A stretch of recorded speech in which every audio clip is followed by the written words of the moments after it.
El muralismo mexicano fue un movimiento artístico iniciado en México a principios del siglo XX, creado por un grupo de pintores intelectuales mexicanos después de la Revolución Mexicana, reforzado por la Gran Depresión y la Primera Guerra Mundial. El deseo por una verdadera transformación aumentó y se comenzaron a hacer demandas más radicales que buscaban una revolución social, política y económica. Los mestizos, la clase media y baja, se unieron contra Porfirio Díaz. En 1923 el muralismo se volvió muy conocido dentro y fuera de México. Los tres grandes, David Alfaro Siqueiros, Diego Rivera y José Clemente Orozco, continuaron pintando con los fondos del Departamento de Educación José Vasconcelos.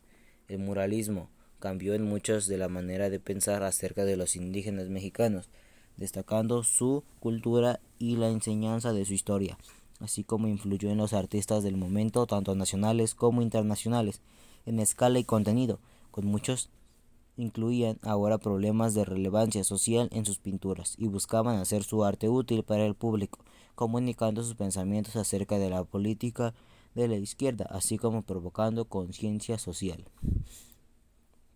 Los murales adquirieron un estatus monumental, debido a donde estaban plasmados, la mayoría en paredes de edificios coloniales, y los temas que manejaban.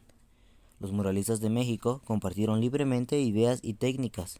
Sin embargo, el trabajo de cada uno era muy distintivo y particular, por lo que los artistas se podían deducir sin mirar la firma. Diego Rivera.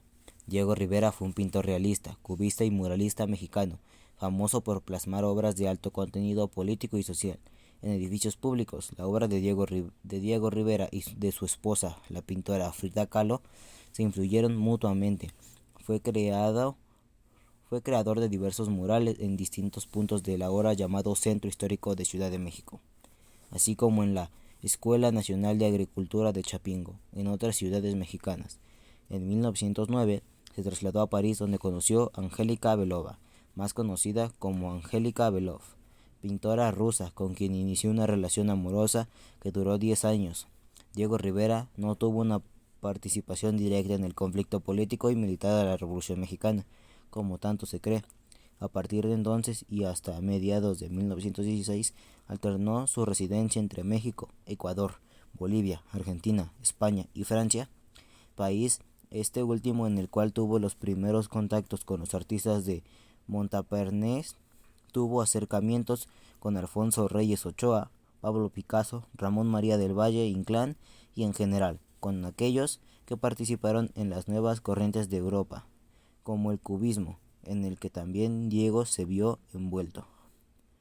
Las más destacadas pinturas de Diego Rivera en aquel país se encuentran en el San Francisco Instituto, Escuela de Arte de San Francisco, así como en el Instituto de Artes de Detroit.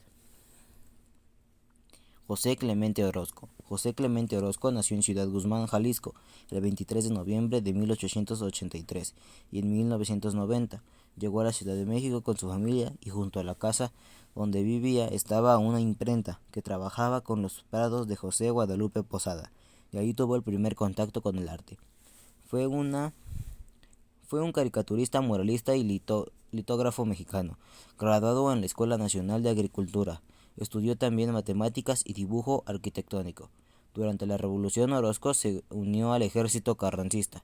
Así, durante la estancia del grupo en la ciudad de Arizaba, formó parte de la redacción del periódico de La Vanguardia, a cargo del mismo ejército. El puesto de Orozco fue ilustrador y caricaturista, bajo el liderazgo de Gerardo Murillo.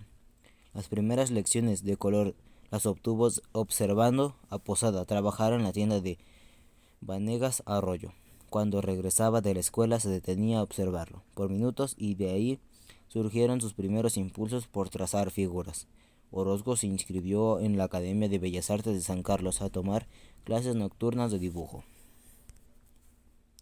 David Alfaro Siqueiros. José de Jesús Alfaro Siqueiros, mejor conocido como David Alfaro Siqueiros, fue un pintor y militar mexicano. Es considerado uno de los tres grandes exponentes del muralismo mexicano, junto con Diego Rivera y José Clemente Orozco.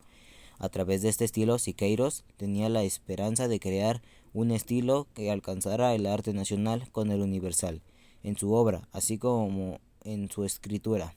Buscaba un realismo social que aclamara a los pueblos proletarios de México. Debido al atentado contra León Trotsky, se exilió en Chile durante 1941. En Chillán pintó Muerte al invasor. En 1944 emigró a Cuba, donde pintó Alegoría de la igualdad racial en Cuba. En 1946 Siqueiros regresa a la Ciudad de México y pintó en la ex aduana de Santo Domingo, hoy Secretaría de Educación Pública, su mural Patricios y Patricidas. En su casa realizó el mural Cuauhtémoc contra el mito y más tarde pintó en el Palacio de Bellas Artes el tríptico Nueva Democracia. En 1947 realizó el famoso lienzo titulado Nuestra imagen actual.